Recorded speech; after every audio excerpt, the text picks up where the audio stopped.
angry.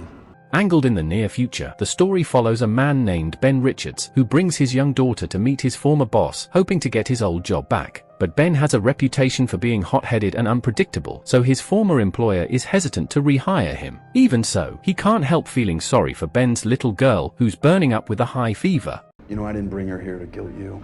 I brought her to stop myself from bouncing your face off this desk. Back at home, Ben is completely broke. With no money left, all he can do is comfort his daughter while they watch television. Every channel is filled with deadly game shows that offer massive cash prizes. In this future, TV networks are legally allowed to broadcast violent, life-or-death entertainment because the government has fallen completely under the control of powerful corporations and wealthy elites. A little later, Ben's wife comes home after spending the entire day working as a bartender. But instead of resting, she says she's heading back out to work overtime so she can earn enough money to buy medicine for their daughter. The extra cash comes from the generous tips left by creepy customers who usually show up late at night. As both a husband and a father, Ben is torn. He can't stand watching his daughter suffer with a high fever, but he also can't bear the thought of his wife being harassed and touched by drunk men just so they can survive. Unable to see any other way out, Ben makes a desperate decision. Where are you going? Get money. He heads to the television station and signs up for one of the deadly game shows, hoping to win enough money to save his daughter's life. When he arrives at the TV station, Ben joins the long line of contestants waiting to register. While standing in line, he gets into a brief confrontation with security after stepping in to help someone who nearly collapses from exhaustion. This guy's in trouble. Get up and get back in line. This guy needs help.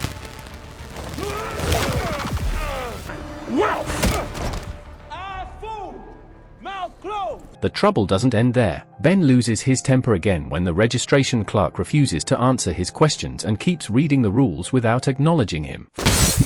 You mentioned my daughter again. They don't make glass thick enough to stop me from choking you out. Fortunately, the incident doesn't disqualify him. Instead, he's immediately invited to take a series of physical and psychological tests. Because most of Ben's previous jobs involved heavy manual labor, he easily passes every physical challenge. During one test, he even withstands repeated shocks from an electric baton after another confrontation with security. The psychological evaluation isn't any easier. By the end of the interview, one examiner tells Ben that he's the angriest person they've ever seen audition for the show. You are quantifiably the angriest man to ever audition for our shows. After passing every test, Ben is finally introduced to the owner of the television network, Dan Killian. As the owner of the only television network left in this future, Killian says he's impressed by Ben's performance. He officially selects Ben to compete in the deadliest show ever created, The Running Man, a competition whose grand prize is large enough to make its winner one of the richest people in the world. On The Running Man, merely surviving a single week would put the Richards in the top 1% of global wealth. The moment Ben hears he'll be competing in The Running Man, he immediately tries to back out. Everyone knows it's the most dangerous game show ever made. No contestant has ever survived, and every single participant has ended up dead. Knowing exactly what Ben is struggling with, Killian slides an envelope full of cash across the table as a signing bonus. He knows Ben desperately needs money to treat his sick daughter. After a long moment of hesitation, Ben accepts the offer and signs the contract. Sign the agreement and change your family's life forever. Welcome to The Running Man. As Ben leaves Killian's office, he's greeted by an agent whose job is to protect contestants' families throughout the competition. Since the grand prize is unbelievably valuable, the families are relocated to secure housing to prevent kidnapping, robbery, or retaliation. Ben hands the signing bonus to the agent, then makes one final video call to his wife, asking her to pray for him. She strongly opposes his decision to join The Running Man, but by now, there's no turning back. Before stepping onto the stage, Ben is fitted with a wristband that functions as a timer, tracker, and prize notification device. Killian tells him he's free to say whatever he wants during a live introduction because controversy only makes the show more entertaining and boosts the ratings. It's the Running Man! When the broadcast begins, the host introduces the 3 contestants competing in this season of The Running Man. The rules are simple but terrifying. The competition lasts for 30 straight days, and as the title suggests, the contestants must keep running. Throughout the entire event, they're relentlessly hunted by professional killers known as hunters. Every day, each contestant must record a video update and send it through a drone delivery system. The prize starts at $1,000 on day 1, then doubles every single day. By the end of day 30, the winner walks away with an incredible $1 billion. The reward is enormous, but so is the risk. For the next 30 days, the contestants will be hunted by 5 elite hunters led by the ruthless Ghost. The most disgusting part of the show isn't even the killing. Before the game begins, the producers deliberately manipulate the contestants' public image, portraying them as dangerous criminals and worthless members of society who deserve to die. The goal is to make the audience hate them and cheer for their deaths. Nothing enrages Ben more than seeing his own family dragged into the lies. A night witch who only takes the biggest tips at the Liberty. If you comprendo my innuendo. His wife is falsely portrayed as a promiscuous woman who parties every night, destroying their reputation in front of millions of viewers. Once the introductions are over, Ben and the other 2 contestants step into giant glass chambers to officially begin the game. Each of them receives a small amount of money to survive the next 30 days. Get set! Run!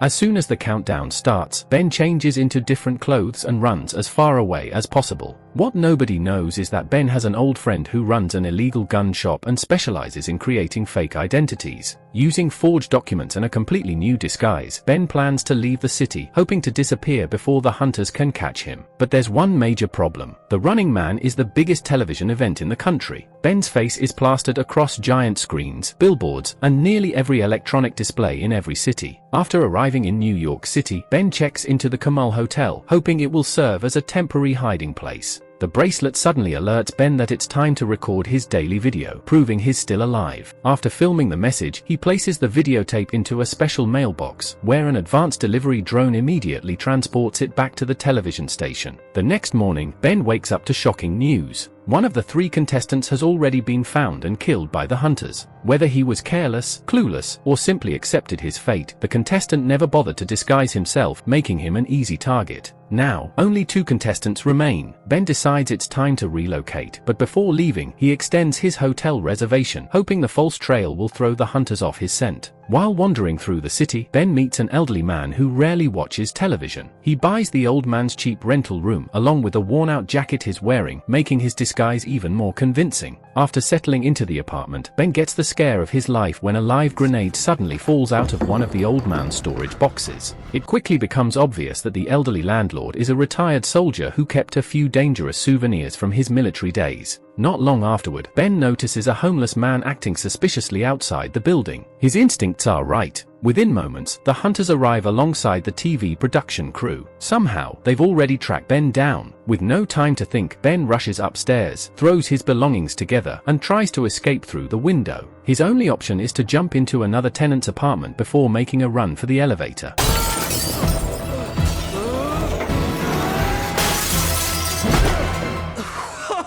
Unfortunately, the elevator breaks down halfway, trapping him inside just as Ghost, the leader of the hunters, arrives. Thinking fast, Ben throws the grenade he found earlier. The explosion tears through the elevator shaft, sending the elevator crashing into the building's underground storage level. Using the confusion to his advantage, Ben sets a pile of old magazines on fire to distract the hunters. While they deal with the flames, he notices several rats disappearing through a small hole in the wall. Realizing it leads somewhere, Ben squeezes through the opening and escapes into the underground tunnel system. After finally shaking the hunters, Ben records his required daily video as soon as his bracelet sends another reminder. Once he mails the tape, he notices a young boy who's been quietly following him for quite some time. At first, Ben assumes the kid wants the bounty on his head, but the boy has no intention of turning him in. Instead, he offers to help by introducing Ben to his older brother. At the boy's home, Ben meets Bradley. Unlike most civilians who are desperate to collect the reward for capturing Ben, Bradley is part of an underground resistance movement that openly opposes the corrupt government and the deadly game show, The Running Man, which he believes is completely rigged. Bradley agrees to help Ben survive the full 30 days without being discovered. He explains that the game's true objective isn't to outrun the hunters forever. All Ben has to do is stay alive until day 30. He can either spend every day running, or disappear into a place where no one can find him. Bradley strongly recommends the second option. No matter how many disguises Ben uses or how often he changes cities, the hunters always seem to find their target somehow. Bradley helps because he's grown sick of the corrupt rulers who constantly manipulate the rules to benefit themselves. To him, Dan Killian is the worst of them all, a man who exploits desperate contestants and sacrifices their lives just to boost television ratings. However, Bradley won't be hiding Ben himself. Instead, he sends Ben to an old friend living in a quiet rural town. Bradley's role is simply to get Ben there safely. Before leaving, they watch the latest episode of The Running Man on television. Ben is absolutely furious. Using advanced AI technology, the producers have completely altered his daily video. His heartfelt message about fear and survival has been edited to make it sound like he's insulting the public and threatening innocent people. It gets even worse. Killian also manipulates footage from the previous night's explosion, falsely claiming that several police officers were killed because of Ben's actions.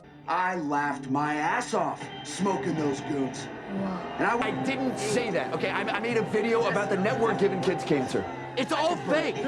The fake broadcast instantly turns the entire country against him. Local gangs and ordinary citizens flood the streets, launching massive manhunts in hopes of collecting the enormous reward. Knowing they have no time left, Bradley and his younger brother hide Ben inside the trunk of a car and drive him toward the train station. Although they're briefly stopped by armed thugs searching for Ben, Bradley manages to get him onto a train without being caught. Ben then begins a long journey toward the address Bradley gave him. Day 10. Ben finally arrives in the small town where Bradley's friend lives. While staying at a roadside motel, he watches another broadcast and discovers that the second contestant is somehow still alive. Unlike Ben, however, this contestant isn't hiding or running. Instead, he's wasting all of his survival money partying, drinking, and living like a celebrity. That same night, Ben checks out of the motel disguised as a blind priest. Just as he's about to mail his daily videotape, a sanitation worker nearly catches him. Forced to flee once again, Ben sprints through the streets while a group of local young men chases after him. He barely escapes by diving across a moving train seconds before they can reach him. Later, as Ben passes through a rural village, he notices dozens of people gathered around a giant outdoor screen watching The Running Man. On the broadcast, the second contestant is finally discovered. The hunters chase him down without mercy, but in the end, they don't even finish him. Two civilians capture him first and burn him alive. Day 13. After days of traveling on foot, Ben finally reaches the home of Bradley's friend, Elton. Without wasting time, Elton reveals the government's biggest secret. Every streetlight across the country has been upgraded with facial recognition cameras and DNA scanners. No matter where contestants run, Killian's surveillance network can identify and track them with incredible accuracy. Just as Bradley warned, there's only one realistic way to survive. Hide until day 30. Elton takes Ben to a secret underground bunker built years ago by his late father.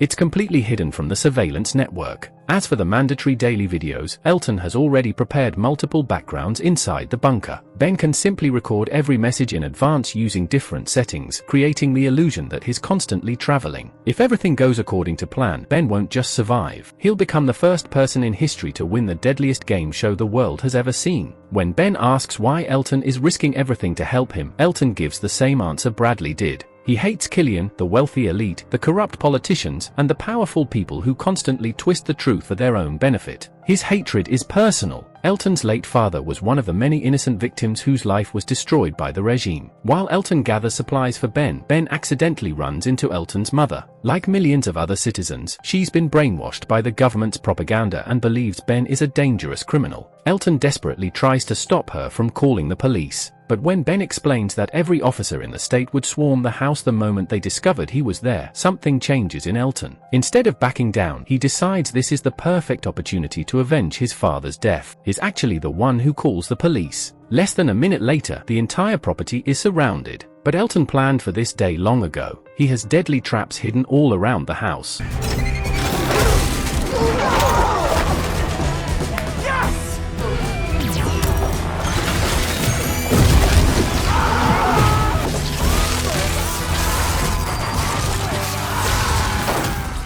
After moving his mother into a secure panic room, Elton leads Ben into an underground tunnel to escape. Before they can get away, however, one of the hunters suddenly ambushes them and stabs Elton. As Ben fights back and overpowers the hunter, Killian contacts him through a private broadcast. He orders Ben to execute the wounded hunter on live television. Killian doesn't care about his own men. All he cares about is creating dramatic television that will drive up the ratings. Refusing to become anyone's puppet, Ben spares the hunter's life and escapes with Elton instead. But when they reach a bridge, Ghost is already waiting. Without hesitation, Ghost shoots Elton, killing him instantly. Now Ben is trapped. Ghost blocks the bridge ahead while the injured hunter closes in from behind. Inside Elton's vehicle, Ben spots several explosives Elton had been carrying. A desperate idea flashes through his mind.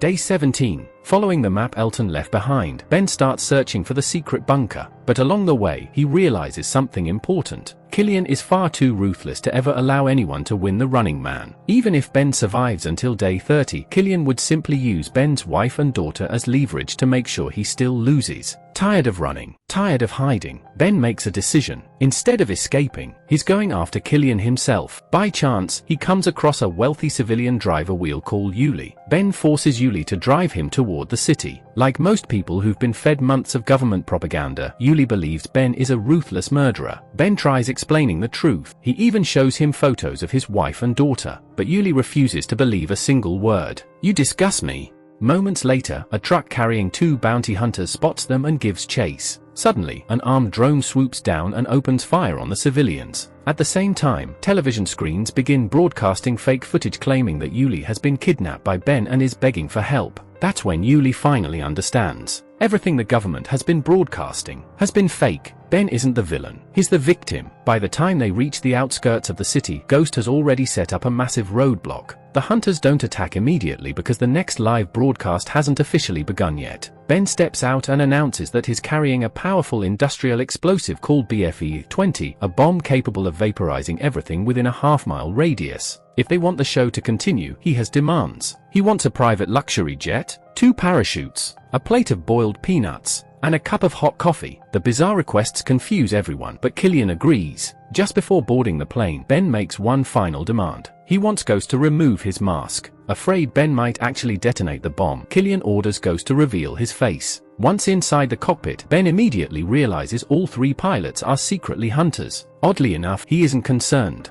Instead, he tells them to fly toward the runway closest to the television station in the center of the city. A few moments later, Killian contacts Ben privately. He already knows Ben is bluffing. The aircraft scanners have revealed that the object in Ben's pocket isn't an explosive at all. It's just Yuli's travel bag. The live broadcast begins in 6 minutes. Before the countdown reaches 0, Killian offers Ben a deal. A loaded pistol has been hidden beside the coffee machine. Killian wants Ben to kill Ghost and the 3 hunters before the cameras go live. Once again, he only cares about making the show more exciting. If Ben agrees, he'll become the newest hunter and earn millions of dollars every year. Ben refuses without hesitation. He has no personal grudge against the hunters, and he refuses to let Killian control him. With negotiations failing, Killian plays his final card. He shows Ben horrifying footage of Ghost and the other hunters breaking into the safe house where Ben's wife and daughter are staying. The video appears to show both of them being murdered in revenge for the hunter who died at the bridge. "I'm sorry, Ben." Ben is completely shattered. The 2 people he loves most in the world, the very reason he entered the Running Man, appear to be gone. At that moment, Ben loses the last thing keeping him alive. He no longer cares about surviving. He only wants revenge. As soon as the live broadcast begins and the drone cameras go on air, Ben rushes to the galley, grabs the pistol hidden beside the coffee machine, and launches a brutal attack on the 3 hunters.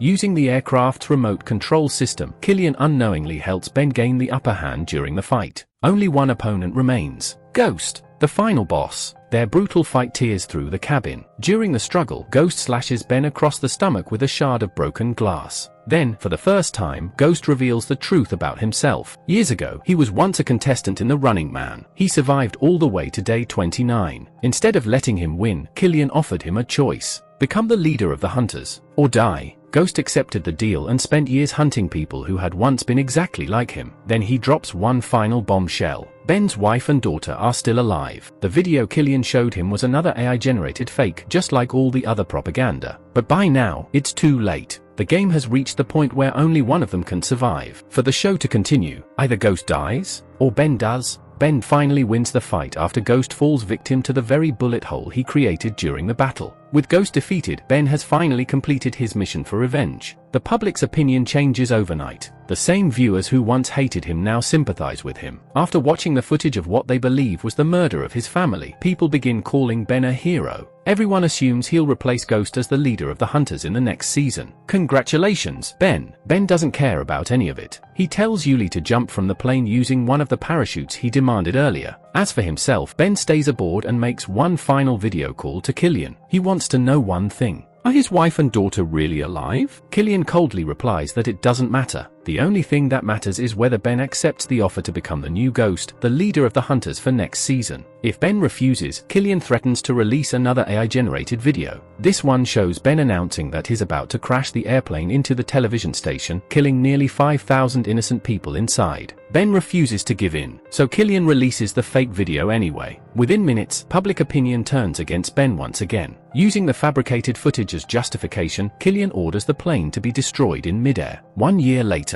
a new season of The Running Man begins. But things don't go the way Killian expected. Despite all of the propaganda, the audience still remembers Ben as a hero. Many people now believe Killian manipulated everything from the very beginning. The support for Ben becomes so overwhelming that even the show's longtime host feels guilty for helping sell the lies. Unable to live with it anymore, he resigns live on air. Suddenly, chaos erupts inside the studio. A mysterious protester throws a Molotov cocktail onto the stage, sending the audience into a panic. Then the impossible happens. Ben appears. Yes, he survived. When the airplane exploded, Ben escaped using a hidden emergency safety pod built into the aircraft. Killian never knew the pod existed, so he never bothered to investigate the crash any further. He simply assumed Ben had died in the explosion. After surviving, Ben doesn't immediately reunite with his family. Instead, he secretly watches over them from a distance, meeting them only briefly in public whenever it can be done safely. He has one final mission left: to personally finish what he started, and make Killian pay for everything he's done. The end.